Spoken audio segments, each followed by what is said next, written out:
everybody, it's Stephanie and I am here at the house that I grew up in. It's Mother's Day, so I thought that me and my mom could show you a great Mother's Day treat. These are excellent, balanced, protein-filled, wonderfully tasty waffles. So just a couple questions for my mom. At what age did you start cooking?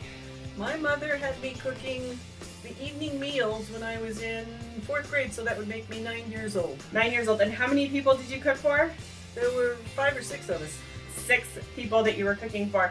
And I remember she's the best cook. I loved all of her home-cooked meals. My favorite meal that she used to make for us when I was growing up was Salisbury steak over mashed potatoes. That was delicious. I love that. So anyways, we're gonna make these waffles together. So to start, I just have all of my dry ingredients. It's a 1/3 cup of oats that aren't blended or anything, and 2 tablespoons of coconut flour.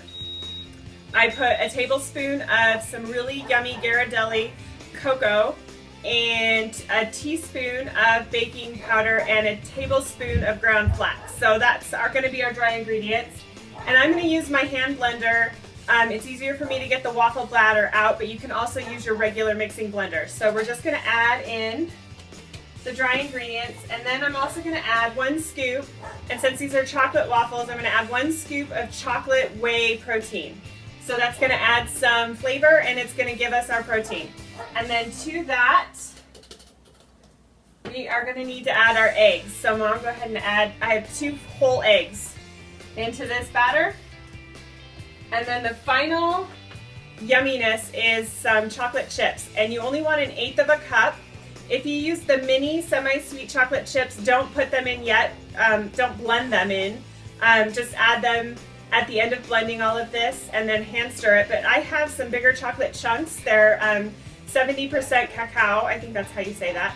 And so I'm going to add them in here, and they're going to get blended up. And what this is going to add is some yummy pockets of chocolate in your waffle. It's really delicious. So I'm going to add that in, and we're going to blend it up. Everything that I cook needs yummy pockets of chocolate. Absolutely, right? Right. The secret ingredient that you don't want to forget is 1 sugar-free chocolate pudding cup.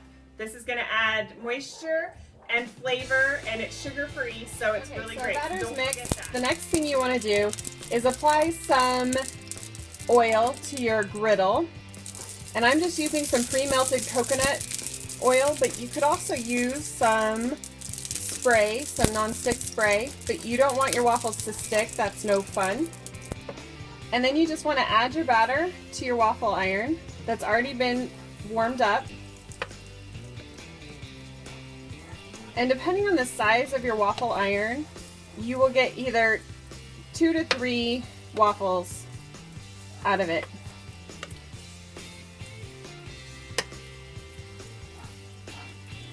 Okay, so our waffles have been made, and we're going to take a taste, and I can see some chocolate right there oozing out from the bits of chocolate. Super hot. Wow. I'm shocked. Pretty moist, right? It's moist. It's chocolatey. It's good. Mm-hmm. And I don't even think it needs syrup. Nope. It's sweet enough, but if you wanted to, you could add some, maybe cut up strawberries and use some of that fat-free whipped cream in a can if you really wanted something to make it more festive.